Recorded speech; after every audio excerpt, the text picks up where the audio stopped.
Just imagine stepping into the goal at Old Trafford. Every game amplified, every mistake magnified. That is the life of any goalkeeper at Manchester United right now. Onana, Bayindir, Lammens, even Heaton. The curse is real. No matter who's in between the sticks, errors follow. After Manchester United's 3-2 win over Burnley, Ruben Amorim admitted, "It's hard to be United's keeper at the moment." Why? Because the club has spent huge fees on goalkeepers recently. Andre Onana cost around £47 million, Senne Lammens about £18 million, and yet there's instability. Instead of settling form, MU seem to be selecting keepers like in a trial. They never conclude. Onana, once heralded for his shot-stopping and distribution, has suffered public criticism. Goals conceded due to distribution errors, or when a back pass becomes a crisis, are replayed by fans in slow motion. Bayindir, who has started Premier League matches this season, has made high-profile mistakes in matches against Arsenal and Burnley. Lammens, still new, has promise, but his lack of top league experience is glaring in contrast to the expectations placed on him.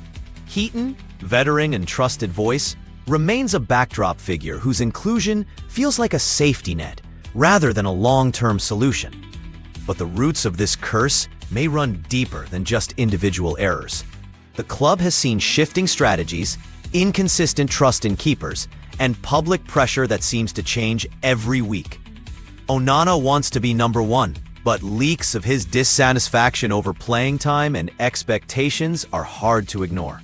Supporters sense that the goalkeeping role at United isn't just demanding, it's almost unfairly unforgiving.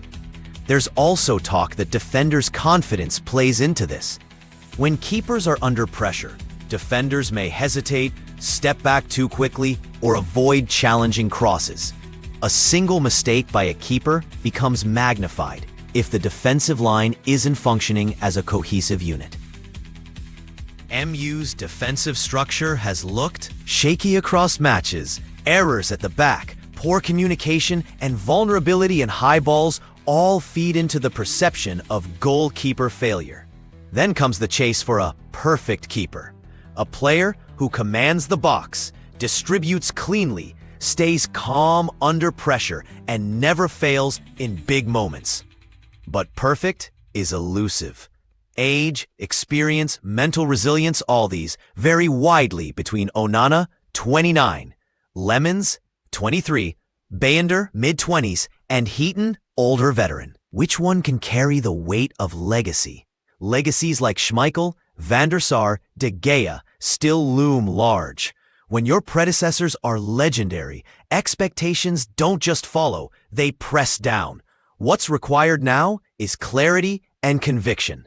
Amorim needs to commit to a number one keeper and back him through errors without immediate backlash.